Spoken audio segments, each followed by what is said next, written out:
चाहे विश्वासघात हो या प्यार में धोखा या कोई बहुत बड़ा नुकसान या कोई बहुत बड़ा अपमान, जब भी इस प्रकार की कोई अनपेक्षित चीज होती है तब हम यह मानकर चलते हैं कि अब सब कुछ खत्म हो गया और अब कुछ भी नहीं हो सकता। देखिए, जब आप महान लोगों की जीवनियों का अध्ययन करते हैं या इतिहास से सीखते हैं तो आप इस तरह से नहीं सोचते, बल्कि तब आपके अंदर एक दूरदृष्टि विकसित होती है और तब आप आसानी से समझ जाएंगे कि कोई भी चीज हमेशा नहीं रहती, चाहे वह सुख हो या दुख। उदाहरण के तौर पर प्रभु श्री राम के सामने 14 वर्ष के वनवास की बहुत बड़ी समस्या थी, पर उन्होंने इसे संतों से मिलने और उनसे ज्ञान प्राप्त करने के अवसर के रूप में लिया।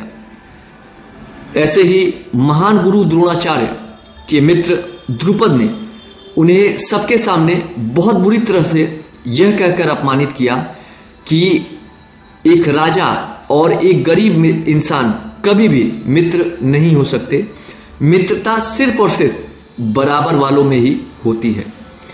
और द्रोणाचार्य ने इस अपमान की पीड़ा का बदला द्रुपद को युद्ध में हरा कर लिया और उनके राज्य को अपना राज्य बना लिया।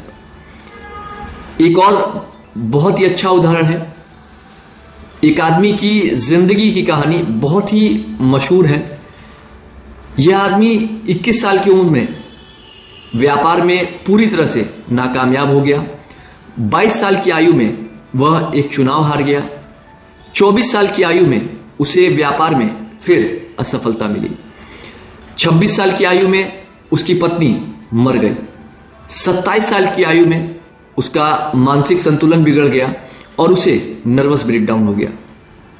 34 साल की आयु में वह कांग्रेस का चुनाव हार गया।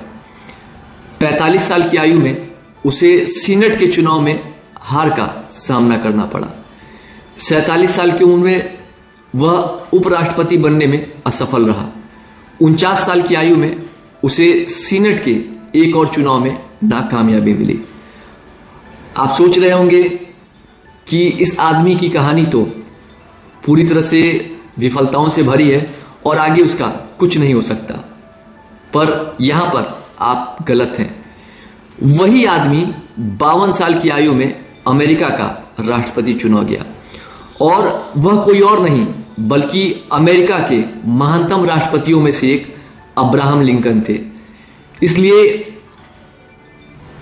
जब भी आपका हौसला टूटे तो हमेशा याद रखिए, अब भी सब कुछ खत्म नहीं हुआ और इसलिए टूटिए नहीं बल्कि रिकॉर्ड तोड़िए।